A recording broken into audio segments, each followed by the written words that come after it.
इस पुण्यकाल का दिन में प्रभु का पवित्र श्री में पुण्य में एकत्रित किया। रोमेश में भाग लेने वाला उसका प्रभु ने हमारे लिए किया हुआ अनोखा पदवी के बारे में बहुत अच्छा रीति बहुत गहराई से सुना। इसमें भाग लेने के टाइम पर प्रभुदास ने पढ़ाया हुआ उन शब्दों से एक शब्द सिर्फ थोड़ा सा मनन के लिए वापस पढ़ाना चाहूँगा। पहला कुरिन्दी उसका 5 अध्याय उसका 6 से 8 बजे। तुम्हारा घमंड करना अच्छा नहीं। क्या तुम नहीं जानते कि थोड़ा सा खमीर पूरे गूंदे हुए आटे को खमीर कर देता है। पुराना ऐसे आठ पढ़ो। अपने आप को शुद्ध करो कि नया गूंदा हुआ आटा बन जाओ, ताकि तुम अखमीरी हो, क्योंकि हमारा भी फसल जो मसीह बलिदान हुआ है। इसलिए आओ हम उत्सव में आनंद मनावे, न तो पुराने खमीर से और न बुराई और दुष्टता के खमीर से, परंतु सीधाई और सच्चाई की अखमीरी रोटी से। तो इस उत्सव मनाने के समय में हमारे में थोड़ा भी खमीर नहीं होना चाहिए। खमीर हमें इस उत्सव मनाने में एक बहुत बड़ा एक वादा लाता है, ठीक है ना। तो बाइबल में हम देखता है तो कम से कम 4 प्रकार का खमीर देता है। शॉर्ट में मैं आपको बताता हूँ। मतलब प्रोमेश में जाने से पहले हरेक पवित्र लोगों का चित्र परखने के लिए 4 प्रकार का खमीर है ना। एक खमीर है भिन्न भिन्न ओपिनियन, भिन्न भिन्न अभिप्राय है ना। जब गलातियों 5 अध्याय उसका 9-10 वचन, गलातियों 5 अध्याय का 9-10 खमीर हाँ। सारे गूंदे हुए आटे को खमीर कर डालता है। हाँ। मैं प्रभु पर तुम्हारे विषय में भरोसा रखता हूँ हाँ। कि तुम्हारा कोई दूसरा विचार न होगा, हाँ। परंतु जो तुम्हें घबरा देते हैं हाँ। वो कोई क्यों न हो। दूसरा विचार क्या है? दूसरा विचार मतलब भिन्न भिन्न विचार। हम लोग भिन्न भिन्न विचार का होना चाहिए नहीं। अभी हमने सुना हमारा छुटकारे के लिए हमारा कोई भी काम नहीं, सिर्फ यीशु मसीह के लिए हुए। उस लहू को छोड़ करके और कोई भी बात अगर लाएगा तो वो भिन्न भिन्न विचार हो गया। कुछ लोग बोलेगा नहीं प्रभु यीशु मसीह के लहू में वो सामर्थ्य है, फिर नहीं कुछ लोग बोलेगा कुछ अच्छा काम भी करना चाहिए। दोनों मिलता है, समझ में आया? तो बहुत बड़ी बात है अपने जीवन में, क्योंकि प्रभु यीशु मसीह के लहू ही है जो हमारे लिए छुटकारे के लिए बहाया गया। उसके अलावा कोई भी बात से हमारे छुटकारा नहीं। उसको मानो यहाँ पर भिन्न भिन्नता या भिन्नता, यहाँ पर उसका वो 10 वचन का शुरुआत वापस एक बार पढ़ना। मैं प्रभु पर तुम्हारे विषय में भरोसा रखता हूँ हाँ।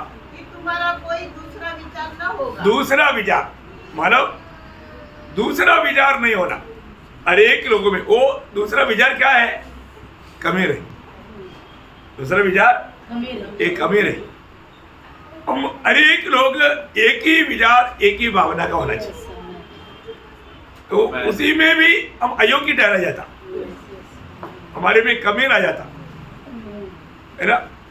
वो मेरा विचार ऐसा नहीं, तेरा विचार से मिलता नहीं, ऐसा प्रभु के लोगों को है ही नहीं। हमारे एक ही उद्धार करता है ना, हमारे एक ही प्रभु है, हमारे एक ही विश्वास है ना। इसमें थोड़ा भी भिन्न अभिप्राय आ गया तो वहां पर खमीर आया। खमीर से बहुत सावधान रहना। प्रभु के वचन इस पर बहुत गौर देता है। दूसरा एक खमीर मत्ती के सुसमाचार उसका 15 अध्याय उसका 1 से 3 पढ़ना। तब यरूशलेम से कुछ फरीसी और शास्त्री यीशु के पास आकर कहने लगे, तेरे चेले पूर्वजों की परंपराओं को क्यों टालते हैं कि बिना हाथ धोए रोटी खाते हैं।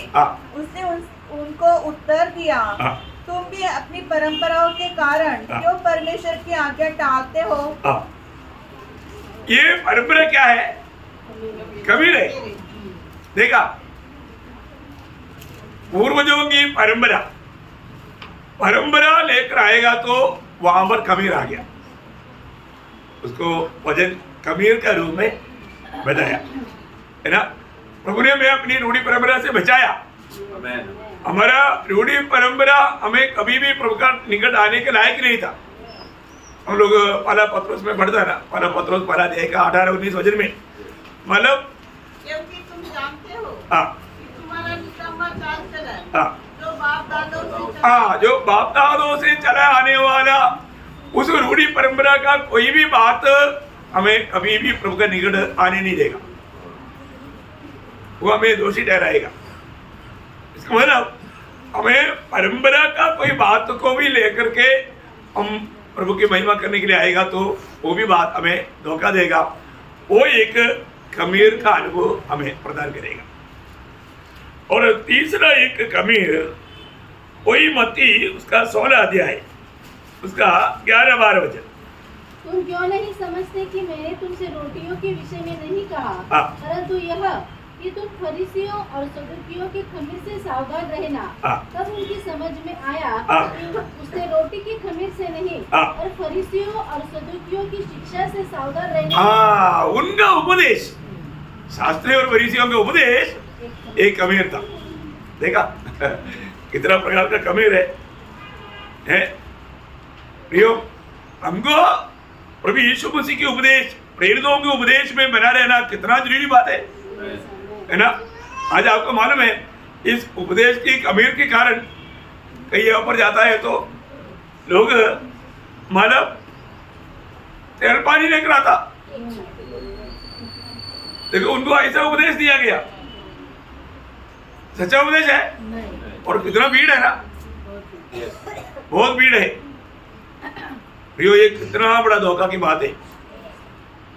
जो सच्चा उपदेश नहीं कैसे भी हमें बरपाने के लिए ना, झूठा लोगों को आज लोग पहचान भी नहीं सकता, क्योंकि लोगों को सच में प्रभु का वचन का सही प्रकार का समझ नहीं। बाइबल पढ़ने के लिए आज लोगों के पास समय कहाँ, संगति के लिए समय नहीं, इसलिए झूठे लोगों को हमारा लोगों में कार्य करने के लिए बहुत अच्छा मौका हो जाता। हमको ये बात को जानना है, शास्त्री फरीसियों का उपदेश रूपी खमीर है उस समय के लोगों को पूरा बहकाया और सच्चाई को क्रूस पर चढ़ाया। कितना भयंकर बात है। सच्चाई नहीं चाहिए, झूठी चाहिए। इसलिए ये जो खमीर, इस प्रकार का खमीर, उपदेश में आने वाला खमीर, उपदेश के बारे में इतनी ही प्रकार का आज उपदेश है। झंडे के नीचे से जाएगा तो बपतिस्मा हो जाएगा, छिड़काव ले लिया तो भी बपतिस्मा हो गया, यीशु के नाम पर होगा तो भी बपतिस्मा हो गया। इतनी प्रकार वास्तव में सत्य वचन को नहीं जानेगा तो बड़ी आराम से भाग सकता है। तो यहाँ पर बोला वो बात उपदेश रूपी खमीर है। और एक खमीर भी बोल करके समय ज्यादा होने से ज्यादा नहीं बोलना पड़ेगा। लूका उसका 12 अध्याय का 1 वचन। इसमें से जब हजारों की भीड़ लग गई, यहाँ तक कि वे एक दूसरे पर गिर पड़ते थे, तो वह सबसे पहले अपने चेलों से कहने लगा, फरीसियों के कपट रूपी खमीर से चौकस रहना। मतलब फरीसियों की कपट रूपी खमीर, वो क्या था? कपट भक्ति, उनका भक्ति, वेश भक्ति। प्रियो इसमें भी कितना सावधान रहना। इसका मतलब मत या भिन्न अभिप्राय, ओपिनियन लाना वो एक खमीर है। और रूढ़ी परंपरा की बातों लेकर आना मंडली में वो एक खमीर है। तीसरा उपदेश है ना, जो मसीह की उपदेश से हमें वंचित करने के लिए जो भी बात आएगा वो एक खमीर है। और आकर हमारा कपड़ भक्ति एक खमीर है।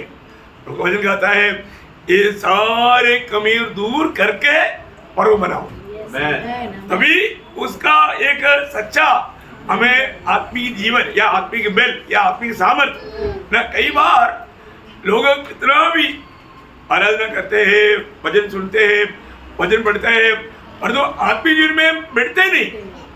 क्यों नहीं बढ़ता?